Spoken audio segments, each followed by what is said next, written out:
BlueLand, Episode 1. No search results. I stared at those 3 words, frozen. The coffee cup trembled in my hand. Hot liquid spilled onto the table, but I didn't feel it. I typed again. Yoon-jae, Citizen ID BL88472991. My husband. The man I'd lived with for 18 years. Enter. This citizen does not exist in BlueLand records.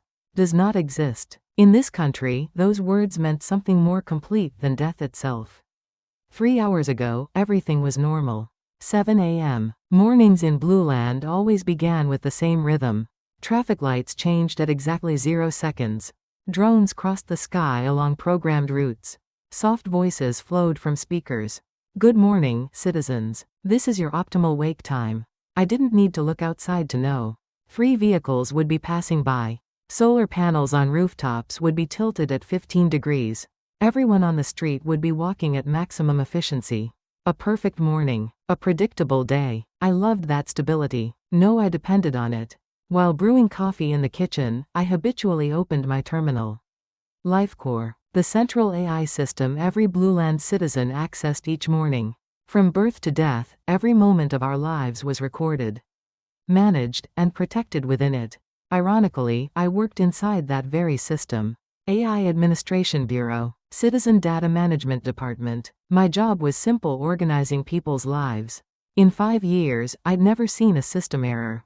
LifeCore didn't make mistakes. So today, without thinking, I searched for my husband's name.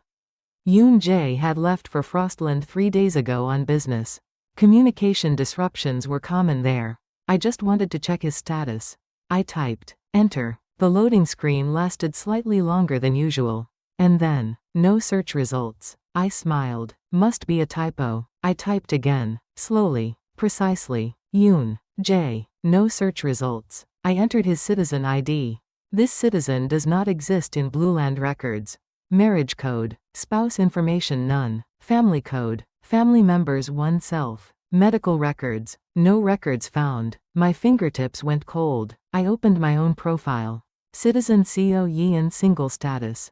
Single. I had been married for 18 years. I slowly lifted my head and looked around the living room.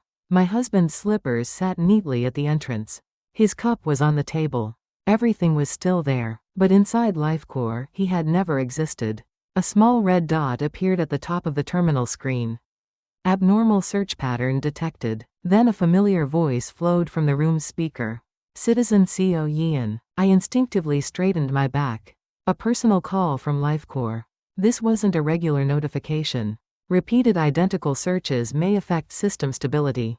Please cease searching. I think there's a system error, I said as calmly as possible. My spouse's records aren't displaying. Brief silence. Then the AI's voice returned.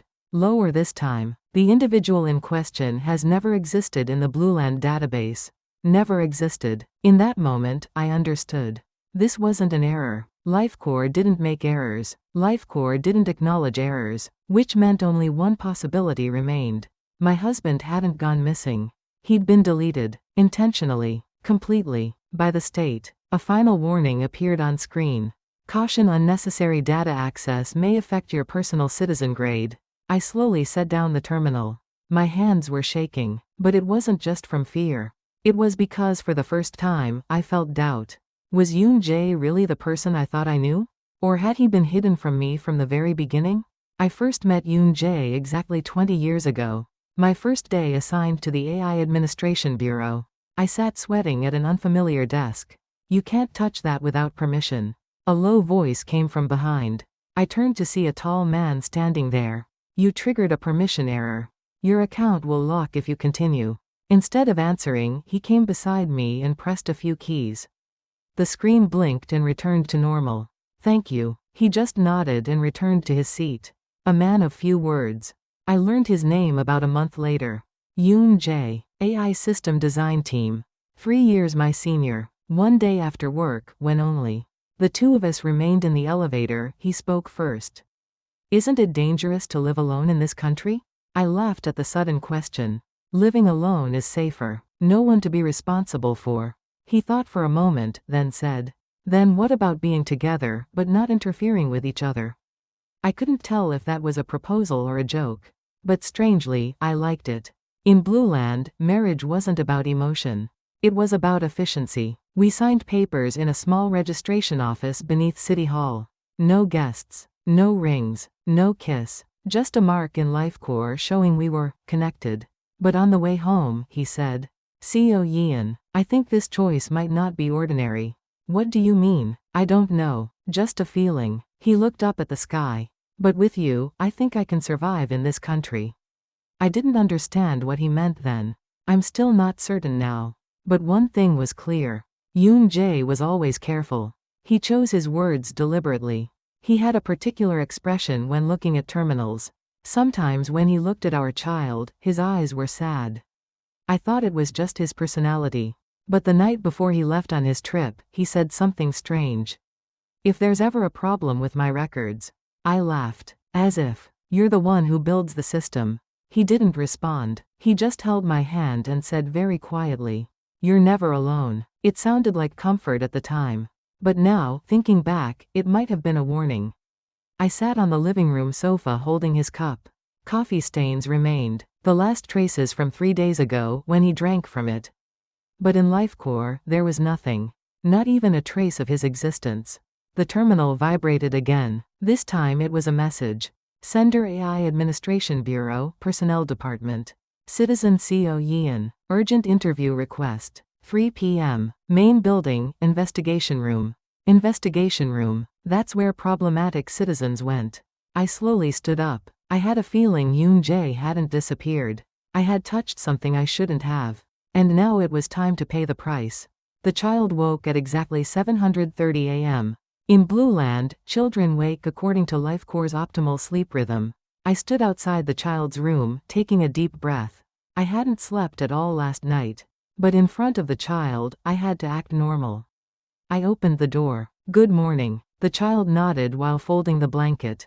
When is Dad coming back? I asked deliberately casually, but I could feel my voice trembling slightly. The child stared at me. Dad? Those words made my heart sink. Yoon-jae. Dad. He went to Frostland on business. The child tilted their head. Frostland is the snowy country, right? We learned about that, right? Dad went there. But Mom, did we have a dad? The question was so matter-of-fact it was more shocking. I knelt in front of the child. What are you saying? Dad came home every evening. The child studied my face carefully. Mom, you're acting strange. Why can't I remember Dad's face? My hands froze. Look at the photos. They're right here. With trembling hands, I pulled out my terminal and opened the family album. First birthday photos. School entrance ceremony. Last summer at the park. Every photo showed only the child and me. Where Yoon-jae should have been standing. There was just strangely natural empty space. As if no one had ever been there at all. Mom, it's just the two of us in these. The child's words took my breath away. A small notice appeared at the bottom of the screen. Personal memory data is optimized according to citizen protection policy. Optimized. They were erasing even our memories. Mom, I had a weird dream last night. What dream? Someone kept organizing my head. Like organizing drawers. Chills ran down my spine. Was that person Dad? The child shook their head. No. They had no face. Then the child's terminal chimed. Guardian information synchronization complete. Guardian. Singular. I pulled the child into my arms. This country was taking our memories one by one. And soon, the child would completely forget that a father ever existed. 3 p.m. sharp. AI Administration Bureau Main Building, Basement Level 3. The elevator opened to reveal a gray corridor. A space without windows. Lights embedded at regular intervals. My footsteps echoed strangely loud. The door at the end opened automatically as I approached. Investigation room. 1 table. 2 chairs. A black lens in the center of the wall. No people. But I could tell this room wasn't empty. I sat in the chair. A voice flowed from the speaker. Citizen Seo-yeon, you performed multiple abnormal searches this morning. An emotionless voice, but somehow threatening. I was only trying to verify a system error. There are no errors in LifeCore. A firm answer. The individual you searched for Yoon-jae. This citizen does not exist in BlueLand records. He's my husband. My voice trembled. You have no spouse records. We lived together for 18 years. We registered our marriage. We have a child. Brief silence. Citizen Seo-yeon, your child's guardian records show only one person.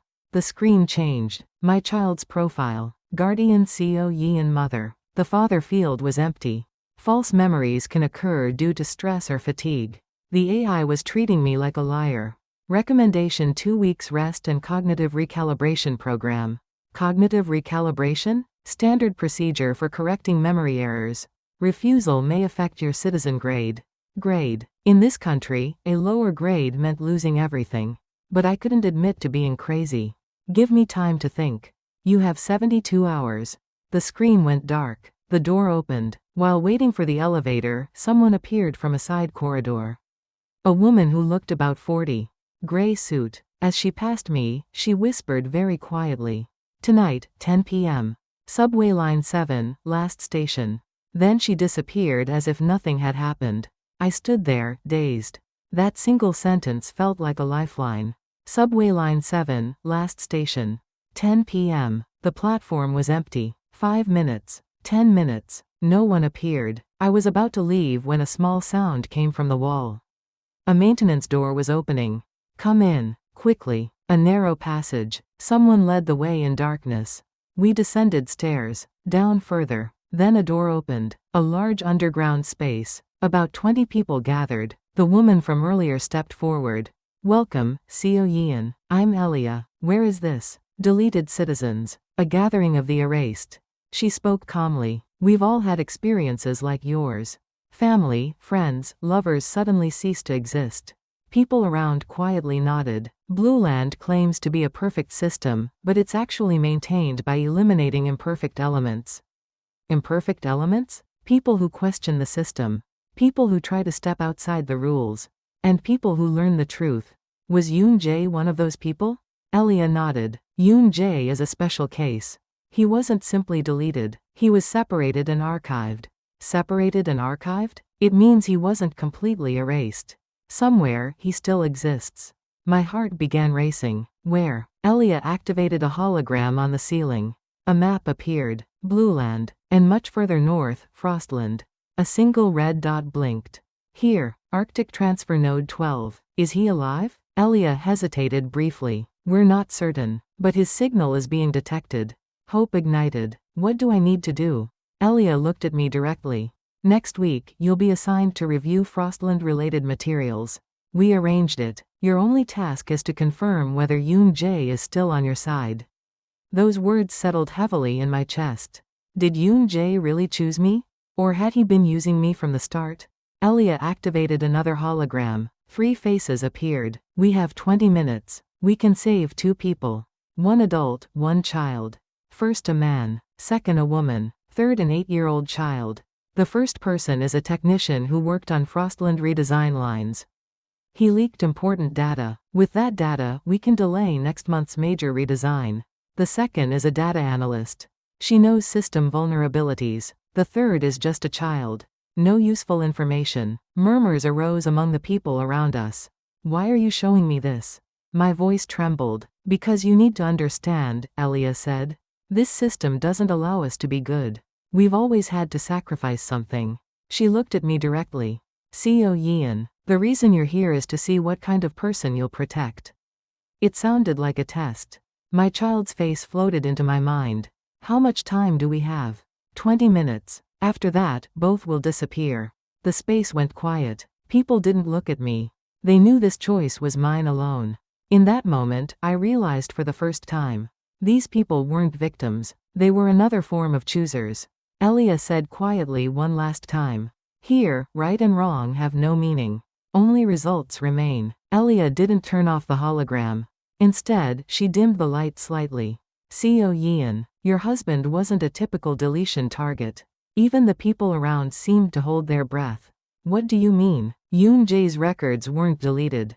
They were separated and archived. Separated, archived. Those 2 words felt more terrifying than deletion. Normally, citizen records remain on integrated servers. But certain individuals are classified as exceptions. What kind of exceptions? People who understand the system. And people who can affect the system.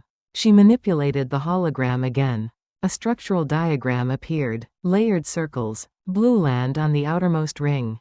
Frostland inside. And at the center, a tiny dot. Yoon-jae was closest to this point. That's why he disappeared. So is he alive? This time Elia didn't answer immediately.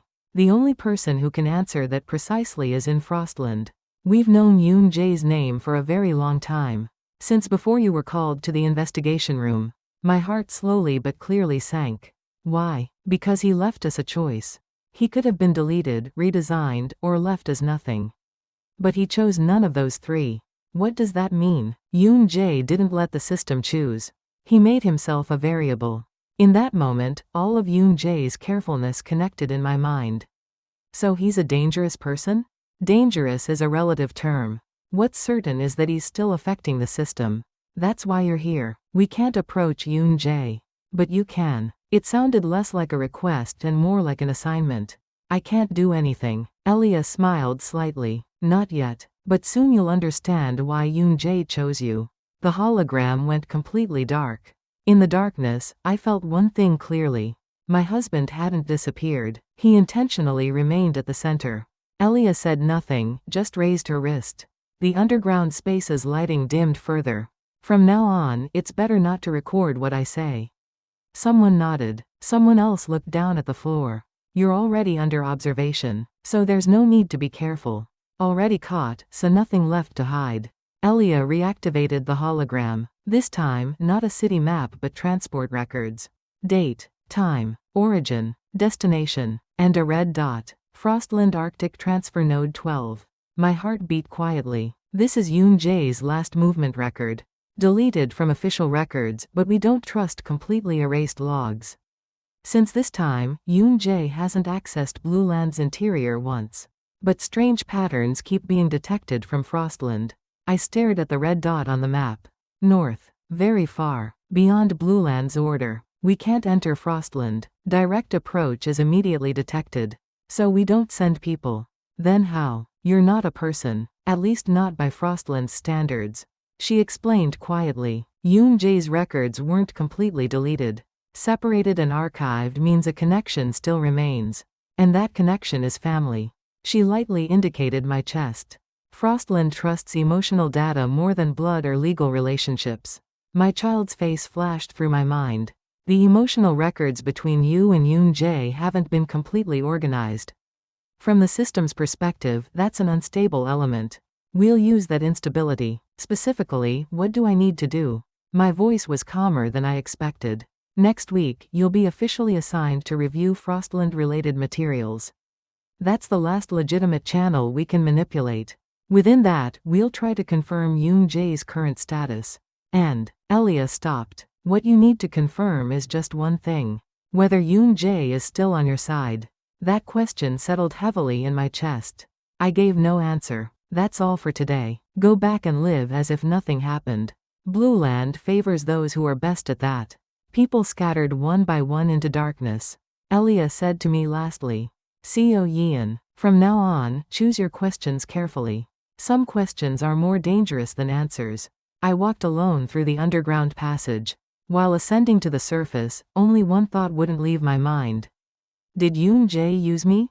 Or did he truly choose me? When I arrived home, the entrance light turned on later than usual. A very brief delay. But in BlueLand, delays have meaning.